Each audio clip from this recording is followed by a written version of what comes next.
13h36, voltando com o Bora Brasil aqui na Rádio Bandeirantes, nessa segunda-feira, agradecendo o carinho de todos vocês no Dia Nacional do Café. Então tome um cafezinho aí hoje, hein, para comemorar essa bebida apreciadíssima por nós brasileiros. Muito bom te ter aqui, viu? Daqui a pouquinho colocaremos vocês, nossos queridos ouvintes, no 999-048756.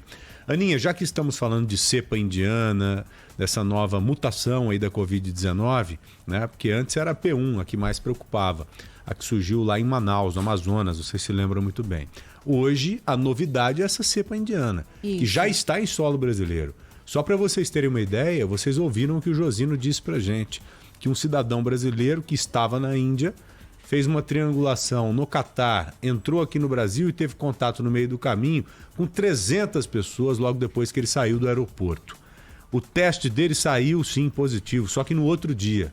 Quando o resultado estava pronto, quando ele atesta positivo, todo mundo chega à conclusão que ele já entrou em contato mesmo com muita gente e que certamente essas pessoas todas entraram em contato com tantas outras pessoas. É aí que a doença vai se multiplicando. Bom, nós acionamos o João Guabardo, né, o Ana Paula Rodrigues, para sabermos também o que é que o Estado de São Paulo está fazendo ou pretende fazer quanto a isso também, né? Então, e também o tamanho da preocupação com a chegada de mais uma variante e as vésperas de mais uma flexibilização, inclusive, que o Estado de São Paulo vai viver a partir da semana que vem. João Guabardo, médico do Centro de Contingência do Estado de São Paulo, né, contingência do coronavírus. Obrigada por nos atender aqui na Rádio Bandeirantes. Uma boa tarde. Oi, doutor, boa tarde. Boa tarde, Ana Paula, boa tarde a todos. Vamos começar então por essa questão da variante, João? Vamos. Qual a preocupação do Centro de Contingência? E vocês também estão acompanhando, doutor, a situação desse paciente que desembarcou em Guarulhos e foi para o Rio de Janeiro? Sim, claro que isso preocupa muito, né? Uma cepa nova, uma variante que pode complicar uma situação que no país e mesmo em São Paulo nós já estamos num patamar muito elevado de casos. Estávamos agora imaginando que poderíamos ter um retrocesso na pandemia, que nós poderíamos ter redução do número de casos, redução do número de internações, e essa variante pode atrapalhar bastante. Vocês vejam que é difícil fazer a barreira sanitária, né? A barreira sanitária ela tem muita dificuldade de fazer essa identificação precocemente. Provavelmente esse vírus já esteja sendo transmitido para outras pessoas. O que nós temos que fazer nesse momento em relação à variante, implementar todas as medidas possíveis para monitoramento das pessoas que vêm da Argentina, por exemplo, onde ela já estava circulando com mais intensidade. Os voos internacionais, as pessoas têm que ser testadas, de preferência tem que ser testada antes de embarcar para o Brasil. Se não tiver teste negativo antes de embarcar para o Brasil, deve ser testada no aeroporto, na chegada, antes de ter contato com outras pessoas. É fundamental. E hoje nós temos testes rápidos, testes que fazem pesquisa de antígeno, que são muito eficientes e podem ser feitos em 15 minutos, 10 minutos, nós temos o resultado. Então, é possível que as pessoas que venham em voos internacionais, principalmente de voos de locais onde a circulação do vírus é mais elevada, essas pessoas têm que ser testadas antes de desembarcar e antes de ter contato com outras pessoas. Esse é um aspecto em relação ao novo vírus. O segundo aspecto, a gente tem que estar preparado para um possível aumento de número de casos. Para isso, tem que se retomar leitos de UTI que estavam sendo já utilizados para outras especialidades. Nós temos aqui em São Paulo 3.000 leitos que deixaram de ser utilizados para a Covid, porque não havia necessidade, passaram a ser utilizados para outras especialidades. Nós temos que, à medida da necessidade, fazer com que esses leitos voltem ao atendimento de pacientes Covid. Mas isso deve ser feito de acordo com o andamento da própria pandemia. Um outro aspecto importante, nós temos que fazer um mapeamento genômico desses casos positivos. Então, sempre que nós tivermos um caso positivo, nós temos que testar, fazer o mapeamento para tentar identificar se esse vírus é a variante essa que está vindo da Índia.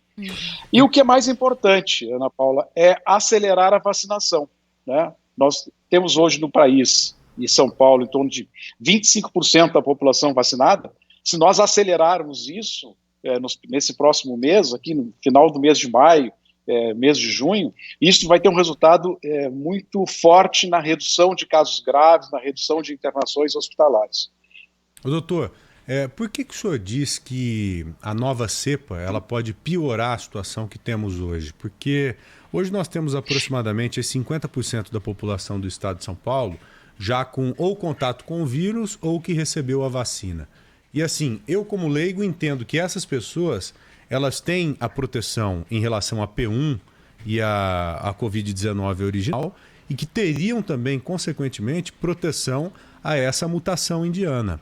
Eu estou incorreto em colocar isso? Essas pessoas... Não, você está correto. Mas a preocupação não são essas pessoas. Não são as pessoas que estão já imunizadas ou as pessoas que foram imunizadas naturalmente por terem tido contato com o vírus anterior.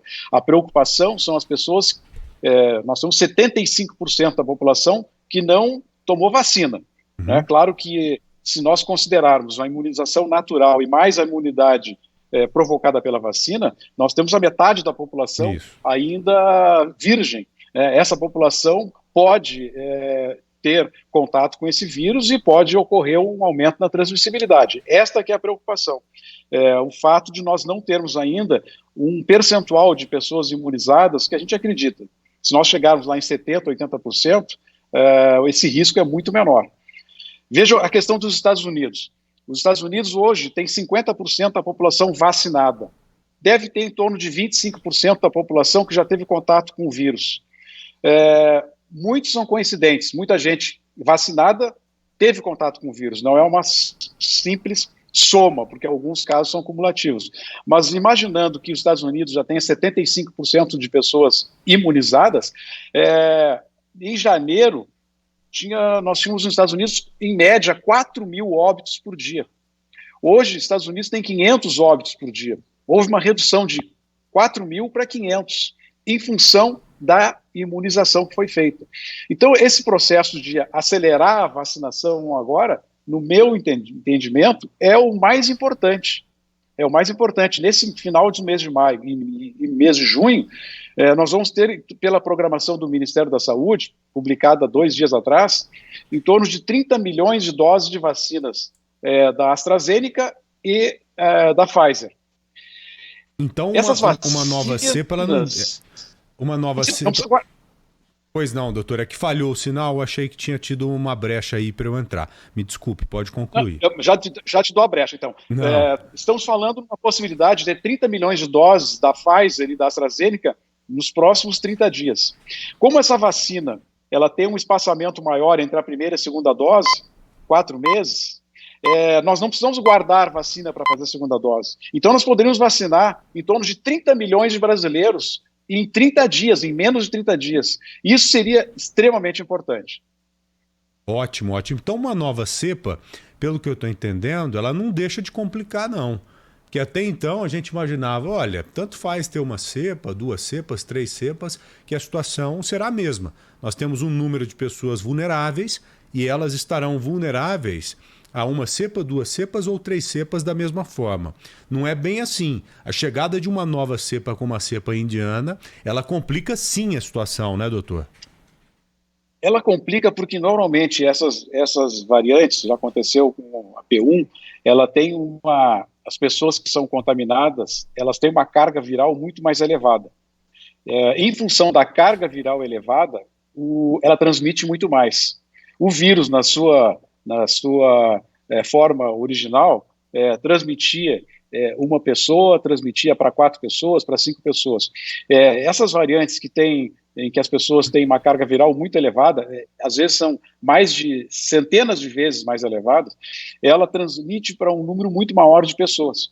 Esse é o risco, então, para as pessoas que ainda não estão imunizadas, de ter um crescimento na transmissão.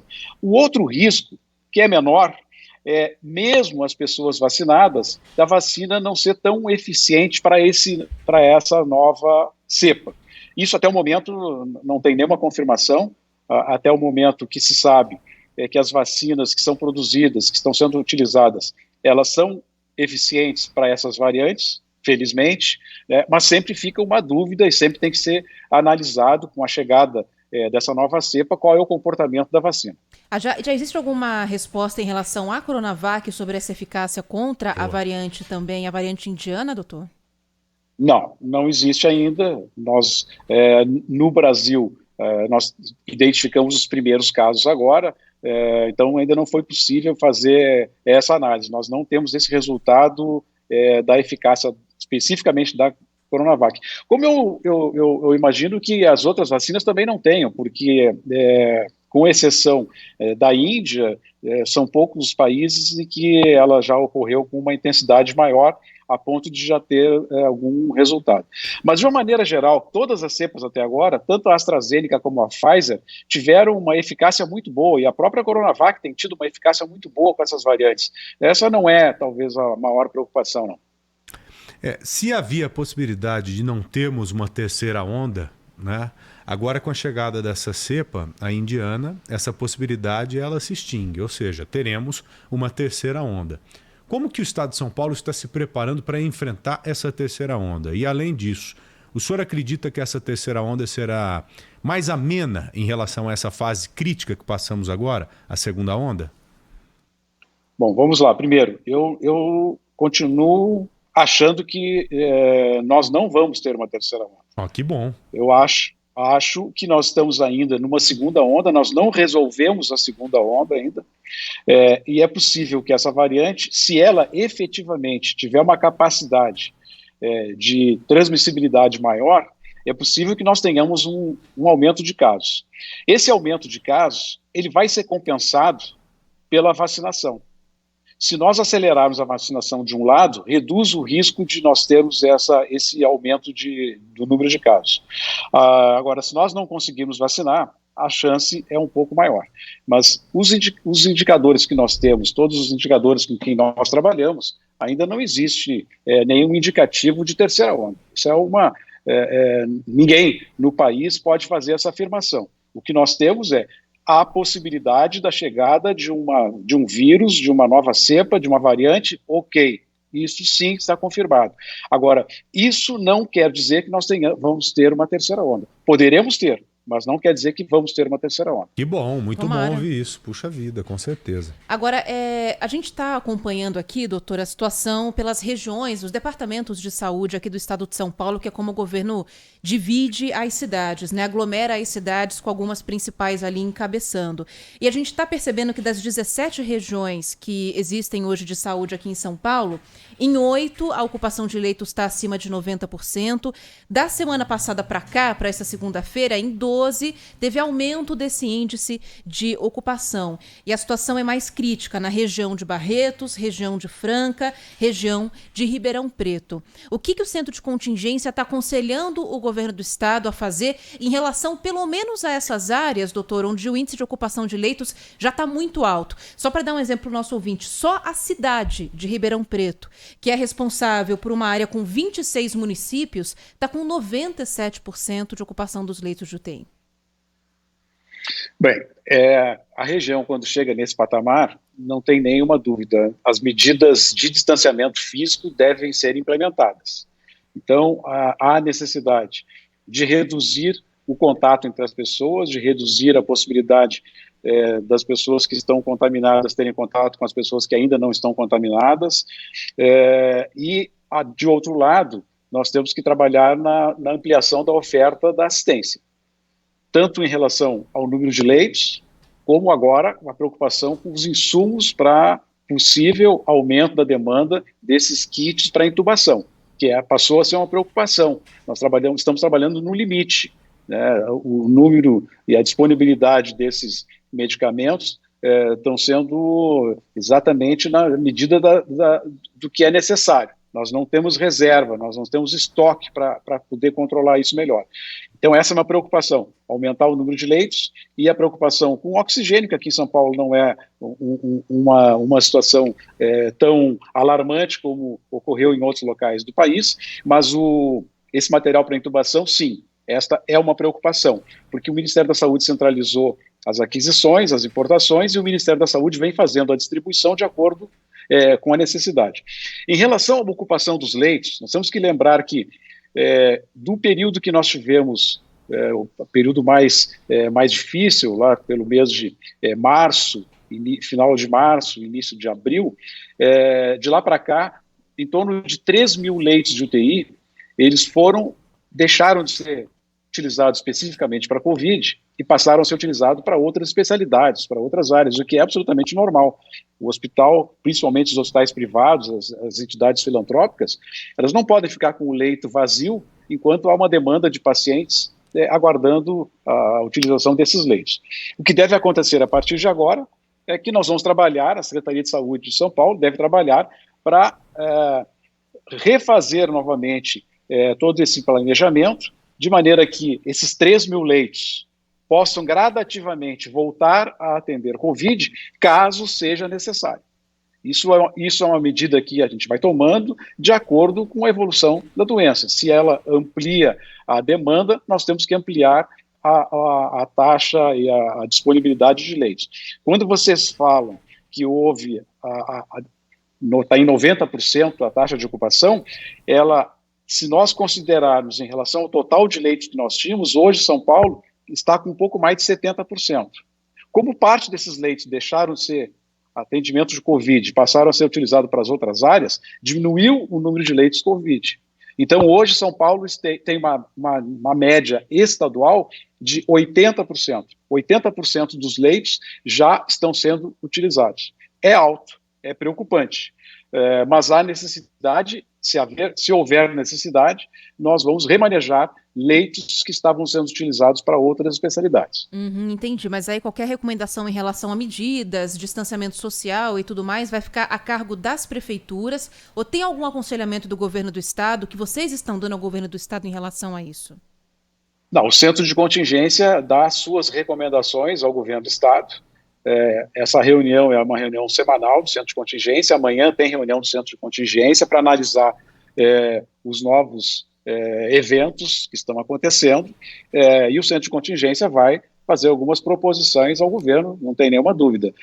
Nós estamos, São Paulo, desde o dia 6 de março, entrou numa fase vermelha, que depois passou por uma fase de transição, em que nós íamos abrindo, flexibilizando setores econômicos, comércio, os shoppings, os restaurantes, de uma forma gradual, uma forma gradual, segura, acompanhando os indicadores.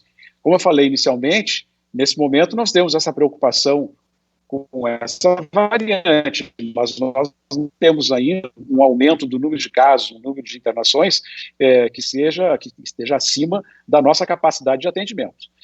Em função disso, é importante agora analisar nesses próximos dias a evolução desses números para o centro de contingência poder propor ao governo do estado alguma recomendação diferente do que nós temos hoje. A minha pergunta vai exatamente nesse sentido, doutor.